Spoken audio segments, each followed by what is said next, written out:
Welcome back to എന്നും life world. Hi friends, എൻ്റെ channel ആദ്യമായിട്ട് കാണുന്നവരാണെങ്കിൽ ഒന്ന് സബ്സ്ക്രൈബ് ചെയ്യുക. അപ്പോൾ തന്നെ തൊട്ടടുത്തൊരു കുഞ്ഞു ബെല്ലൈക്കൺ കാണും, അപ്പോൾ പ്രസ് ചെയ്യാനും മറക്കരുത്. ഹായ് ഫ്രണ്ട്സ്, ഇന്ന് ഞാനൊരു മിച്ചറിൻ്റെ റെസിപ്പി ആയിട്ടാണ് വന്നിട്ടുള്ളത്. കടയിൽ നിന്നും വാങ്ങുന്ന അതുപോലെ തന്നെ മിച്ചർ നമുക്ക് വീട്ടിൽ വെച്ച് തന്നെ വളരെ പെട്ടെന്ന് ഉണ്ടാക്കിയെടുക്കാം. അതും കുറച്ച് സാധനങ്ങൾ കൊണ്ട് തന്നെ നമുക്കിത് പെട്ടെന്ന് ഉണ്ടാക്കിയെടുക്കാവുന്ന ഒരു ഐറ്റം കൂടിയാണിത്. അപ്പോൾ എല്ലാവരും ഈ വീഡിയോ കണ്ടിട്ട് ട്രൈ ചെയ്ത് നോക്കണം. അപ്പോൾ നമുക്കതെങ്ങനെ ഉണ്ടാക്കണമെന്ന് നോക്കാം. അപ്പോൾ അതിന് വേണ്ടി ഞാൻ 1 കപ്പ് കടലമാവ് എടുത്തിട്ടുണ്ട്. കടലമാവ് പറഞ്ഞാൽ അഥവാ കടലപ്പൊടി. പിന്നെ 1/2 കപ്പ് അരിപ്പൊടി, പിന്നെ 1/4 കപ്പ് പൊട്ടുകടല, പിന്നെ 1/3 കപ്പ് നമ്മൾ സാധാ നിലക്കടല, വറുത്ത നിലക്കടലയാണ്. പിന്നെ ഒരു 5 വെളുത്തുള്ളി തൊലി കളയാതെ ചതച്ച് വെച്ചത്, പിന്നെ 2 ഉണക്കമുളകും എടുത്തിട്ടുണ്ട്. പിന്നെ ഇത് 1.5 ടീസ്പൂണ് കടലപ്പൊടി തന്നെയാണ്, കടലമാവാണ്. നമുക്ക് പൂഞ്ചി ഉണ്ടാക്കാൻ വേണ്ടതാണ് കേട്ടോ. നമുക്ക് ആദ്യം പൂഞ്ചി ഉണ്ടാക്കാനുള്ള ബാറ്റർ തയ്യാറാക്കാം. അപ്പോൾ അതിന് വേണ്ടി ഞാൻ ഈ മാവിലേക്ക് കുറച്ച് വെള്ളം ഒഴിച്ചിട്ട് ദോശമാവിൻ്റെ ഒക്കെ ഒരു പരുവത്തിൽ ഇത് ഒന്ന് ആക്കിയെടുക്കണം. പിന്നെ പൂഞ്ചി ഞാനിവിടെ 2 കളറിൽ തയ്യാറുണ്ട്. അപ്പോൾ ഒന്ന് ഈ ഒരു കളർ തന്നെയാണ്, ഈ ഒരു യെല്ലോ. പിന്നെ ഞാൻ കുറച്ച് ഇത് കഴിഞ്ഞിട്ട് ഇതിൽ നിന്ന് തന്നെ നമ്മൾ ആ യെല്ലോ പൂഞ്ചി ഉണ്ടാക്കിയിട്ട് ഇതിലേക്ക് കുറച്ച് റെഡ് കളർ ചേർത്തുങ്ങാണ്ട് റെഡ് പൂഞ്ചിയാണ് ഉണ്ടാക്കുന്നത്. അപ്പോൾ അതങ്ങനെ വെച്ചിട്ടുണ്ട്. ഇനി നമുക്ക് നമ്മൾ മിക്സർ തയ്യാറാക്കാനുള്ള മാവൊന്ന് കുഴച്ചെടുക്കണം. അപ്പോൾ അതിന് വേണ്ടി ആദ്യം ഈ കടലപ്പൊടി അഥവാ കടലമാവൊന്ന് നമുക്ക് തരിച്ചെടുക്കാം. ഞാൻ അതുപോലെ തന്നെ അരിപ്പൊടി തരിച്ചെടുക്കാം.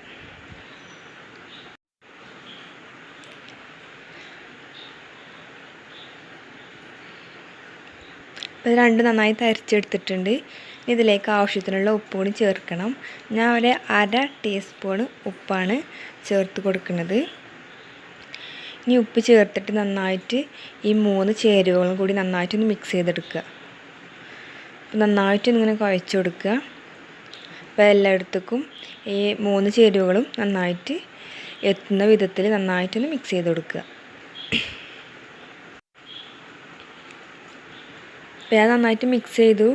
ഇനി നമുക്കിത് കുറേശ്ശെ വെള്ളം ഒഴിച്ചങ്ങാണ്ട് ഇടിയപ്പത്തിനൊക്കെ കുഴച്ചെടുക്കണം, ആ പരുവത്തിലൊന്ന് കുഴച്ചെടുക്കണം. അപ്പം ഇടിയപ്പം അഥവാ നൂൽപുട്ട്, നൂലപ്പം എന്നൊക്കെ പറയുന്ന ആ ഒരു ഐറ്റം ഉണ്ടല്ലോ, ആ ഒരു അതിന് നമ്മൾ കുഴച്ചെടുക്കണം ആ പരുവത്തിൽ നമ്മൾ ഈ മാവൊന്ന് കുഴച്ചെടുക്കുക. അപ്പം നന്നായിട്ട് ഞാനിത് കുഴച്ചെടുത്തിട്ടുണ്ട്. അപ്പം ഇനി നമുക്കിത് ഇടിയപ്പം നമ്മൾ ഉണ്ടാക്കാൻ എടുക്കുന്ന അച്ചിലാണ് നമ്മളിത് തയ്യാറാക്കി എടുക്കുന്നത്. അപ്പോൾ നമുക്കിത് ഞാൻ ആദ്യം കളറൊന്നും യൂസ് ചെയ്യണില്ല കേട്ടോ മിച്ചറിന്. അപ്പോൾ ഈ വെള്ള മിച്ചറാണ് ഞാൻ ആദ്യം തയ്യാറാക്കാൻ പോണത്. അപ്പോൾ ഇനി കളർ യൂസ് ചെയ്യുന്നവർക്ക് ഇതിലേക്ക് നുള്ളു മഞ്ഞൾപ്പൊടി, കുറച്ച് മുളകും പൊടിയും കൂടി ചേർത്ത് കൊടുത്താൽ മതി. അത് ഞാൻ തയ്യാറാക്കി കാണിച്ചു തരാം. നമുക്ക് ഫസ്റ്റ് റൗണ്ടിൽ ഈ വെള്ള മിച്ചറൊന്ന് തയ്യാറാക്കണത് എങ്ങനെയെന്ന് നോക്കാം. അപ്പം ഈ അച്ചിലേക്ക് നമ്മളിത് കുറേശ്ശെ നിറച്ചിട്ട് നമുക്കിത് ഫ്രൈ ചെയ്തെടുക്കുകയാണ് വേണ്ടത്. അപ്പം ഇനി ഫ്രൈ ചെയ്തെടുക്കാൻ വേണ്ടിയിട്ടുള്ള പാൻ ഞാൻ അടുപ്പത്ത് വെച്ചിട്ടുണ്ട്. അപ്പം ഈ പാന് പരന്നതാവാൻ പരമാവധി നോക്കുക, എന്നാലും നമുക്ക് പെട്ടെന്ന് ഫ്രൈ ചെയ്തെടുക്കാൻ പറ്റും. അപ്പോൾ ഈ പാനൊന്ന് ചൂടായി വരുമ്പോൾ ഇതിലേക്ക് ഫ്രൈ ചെയ്യാനുള്ള ഓയിലൊന്ന് ചേർത്ത് കൊടുക്കുക.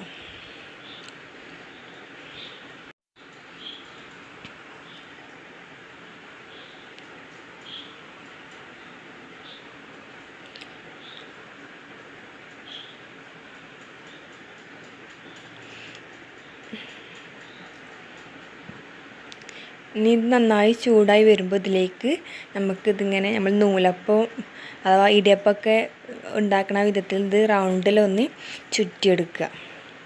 അപ്പോൾ ഇനി ഇത് 2 വശവും നമുക്കിതൊന്ന് ഫ്രൈ ആയി വരണം, നല്ലൊരു ക്രിസ്പി ആയി വരും. ആ സമയം വരെ നമുക്ക് വെയിറ്റ് ചെയ്യണം. അപ്പോൾ അതിനിടയ്ക്ക് ഇത് നന്നായിട്ട് ഇളക്കി ചേർത്ത് കൊടുക്കണം കേട്ടോ.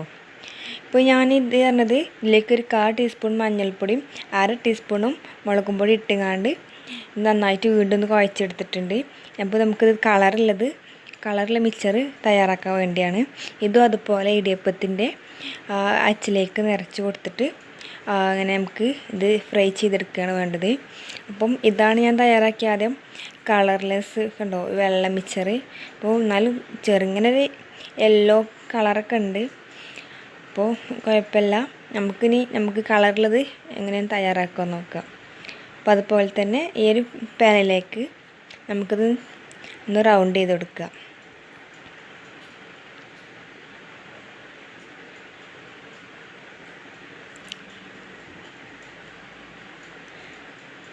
അപ്പോൾ ഇതും അതുപോലെ തന്നെ 2 ഭാഗം ഫ്രൈ ആയി വരണം. ഒരു ക്രിസ്പി രൂപത്തിൽ നമുക്ക് കിട്ടും. പിന്നെ ഈ സമയത്തൊക്കെ ഞാൻ ഫ്ലെയിം ഹൈലൈൻ ഇട്ട് കൊടുത്തിട്ടുള്ളത്. ഇത് പെട്ടെന്നൊന്നും കരിഞ്ഞ് പോകുന്നില്ല. പിന്നെ ഇത് ഇടയ്ക്ക് ഇങ്ങനെ ഇളക്കി ഇങ്ങനെ കൊടുക്കുക. എന്നാൽ 2 ഭാഗം പെട്ടെന്ന് ഫ്രൈ ആയി കിട്ടിക്കോളും. അപ്പോൾ അങ്ങനെ നമുക്ക് ഇതുപോലെ എല്ലാം മാവ് ഇതുപോലെ ചെയ്തെടുക്കുക കേട്ടോ. ഇതുപോലെ എല്ലാ മാവും ചെയ്തെടുക്കുക. ഇതൊരു ക്രിസ്പി ആയി വരുന്നവരെ, ഇപ്പോൾ കരിഞ്ഞ് പോകരുത്. അപ്പോൾ ഇത് ക്രിസ്പി ആയി വരുന്നവരെ നമുക്കൊന്ന് ഫ്രൈ ചെയ്തെടുക്കാം.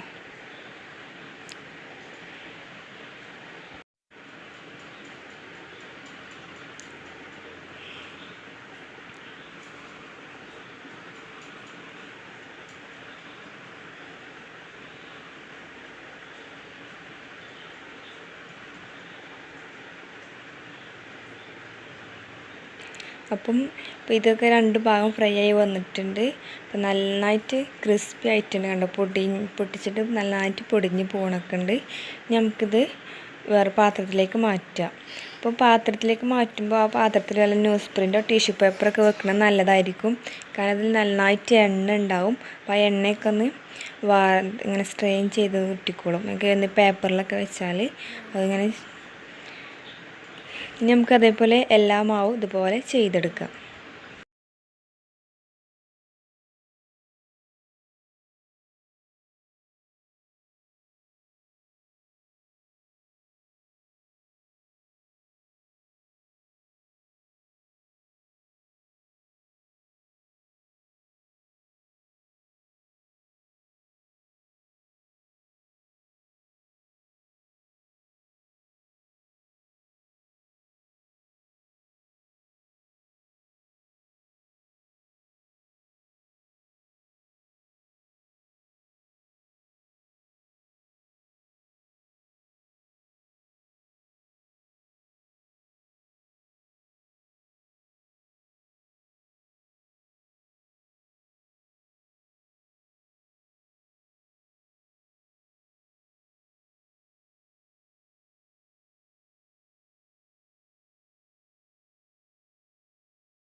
അപ്പോൾ നമ്മുടെ എല്ലാ മിക്സർ ഇവിടെ ഞാൻ ഫ്രൈ ചെയ്തെടുത്തിട്ടുണ്ട്. നമുക്കിതിലേക്ക് പൂഞ്ചി തയ്യാറാക്കിയെടുക്കാം. അപ്പോൾ അതിന് വേണ്ടി ഞാൻ ആദ്യം ബാറ്റർ തയ്യാറാക്കി വെച്ചിരുന്നു. അപ്പോൾ അതിപ്പം കുറച്ച് ടൈമായിട്ട് തിക്കായി വന്നിട്ടുണ്ടായിരുന്നു. അപ്പോൾ അതിലേക്ക് കുറച്ചുകൂടി വെള്ളം ചേർത്തിട്ടൊന്ന് ലൂസാക്കിയിട്ടുണ്ട്. പിന്നെ നുള്ളു ഉപ്പും കൂടി ചേർത്ത് കൊടുത്തിട്ടുണ്ട് കേട്ടോ. അത് നേരത്തെ ചേർക്കാൻ മറന്നതായിരുന്നു.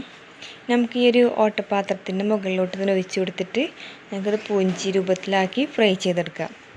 അപ്പോൾ ഈ പൂഞ്ചി എന്ന് പറഞ്ഞത് ചെറിയ ഈ ഒരു കളറിലതാണ്, അഥവാ എന്താണ് യെല്ലോ കളറിലൊക്കെ ആയിട്ട് വരും കേട്ടോ ഈ പൂഞ്ചി. നമുക്കിത് ഫ്രൈ ചെയ്തെടുത്ത് വന്നിട്ട് ആ ബാറ്റർക്ക് ഒരു നുള്ള് നമുക്ക് ഫുഡ് കളർ ചേർത്ത് കൊടുത്തിട്ട്, ഞാൻ ഇവിടെ റെഡ് ഫുഡ് കളറാണ് ചേർക്കുന്നത്, അത് ചേർത്തിട്ട് റെഡ് പൂഞ്ചി ഉണ്ടാക്കുക. അതുപോലെ നിങ്ങളുടെ അടുത്ത് ഗ്രീൻ കളറൊക്കെ ഉണ്ടെങ്കിൽ അതും ചേർത്ത് ഗ്രീൻ കളറിലെ പൂഞ്ചി നിങ്ങൾക്ക് തയ്യാറാക്കിയെടുക്കുക. പക്ഷെ എൻ്റെ അടുത്ത് അതില്ല, അതുകൊണ്ട് ഞാൻ അവിടെ ഈ 2 പൂഞ്ചി മാത്രമേ ഇവിടെ തയ്യാറാക്കണുള്ളൂ. ഇനി അതുപോലെ തന്നെ നമുക്കിനി ഈ ചുവപ്പ് പൂഞ്ചി തയ്യാറാക്കിയെടുക്കാം. അപ്പോൾ അതിലേക്ക് ഞാൻ കളർ ചേർത്ത് കൊടുത്തിട്ടുണ്ട്. ഒരു 1/4 ടീസ്പൂണ്, അതിൻ്റെ പകുതിയൊക്കെ ഉള്ളൂ കേട്ടോ, കാരണം അധികമൊന്നും നമുക്ക് ഇവിടെ ഞാൻ പൂഞ്ചി തയ്യാറാക്കണില്ല. അപ്പോൾ നന്നായിട്ട് മിക്സ് ചെയ്ത് കൊടുത്തിട്ട് നമുക്ക് നേരത്തെ പൂഞ്ചി തയ്യാറാക്കിയ പോലെ തന്നെ ഈ ഓട്ടക്കായിൽ ഈ ഒരു താവിയിലേക്ക് ഒഴിച്ചിട്ട് പൂഞ്ചി തയ്യാറാക്കി എടുക്കാം.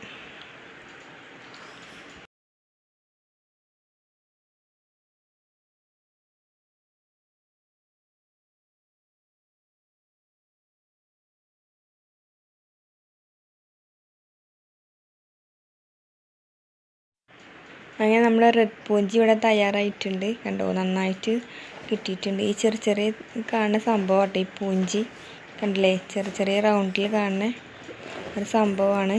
ഇനി ഇതൊക്കെ നമുക്കിനി നമ്മൾ നേരത്തെ തയ്യാറാക്കി വെച്ച മിക്സറിൻ്റെ നൂലല്ലേ, ആ നൂൽ തന്നെ ഇടിയപ്പത്തിൻ്റെ അച്ചിലുണ്ടാക്കിയില്ലേ, ആ ഒരു ഐറ്റത്തിൻ്റെ മുകളിലേക്ക് ഇത് ചേർത്ത് കൊടുക്കാം.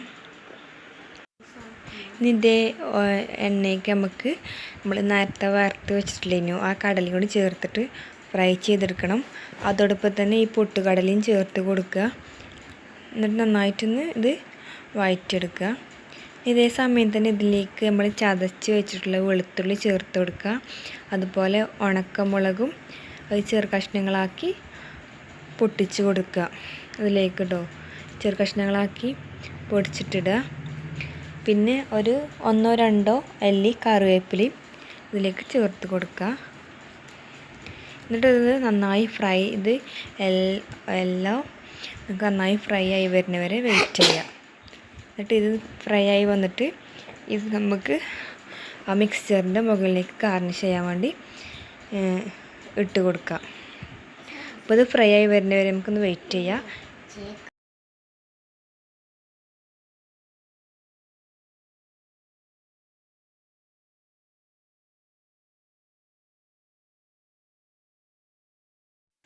ഇനി നമുക്ക് വേണമെങ്കിൽ നമ്മുടെ ഇഷ്ടത്തിനൊക്കെ എടുക്കാം കേട്ടോ. ഈ കടലൊക്കെ ഞാൻ വെറുതെ ഒരു കണക്ക് പറഞ്ഞെന്നുള്ളൂ.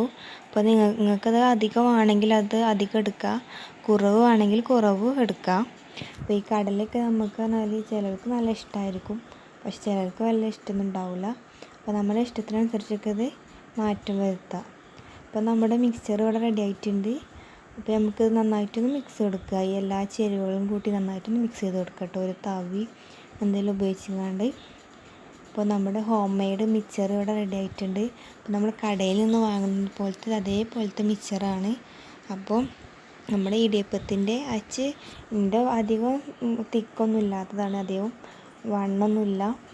അപ്പോൾ അതാണ് ഇത്ര തിന്നായിട്ട് കിട്ടിയത്. അപ്പോൾ നിങ്ങളുടെ അടുത്തുള്ളത് ഏതാണോ അപ്പോൾ അതിനനുസരിച്ച് നിങ്ങൾക്ക് മാറ്റം വരുത്താം. അപ്പോൾ നമുക്ക് കടയിൽ നിന്ന് വാങ്ങുന്ന അതേപോലത്തെ മിക്സ്ചറാണ് കേട്ടോ, അപ്പോൾ അതേ ടേസ്റ്റുമാണ്.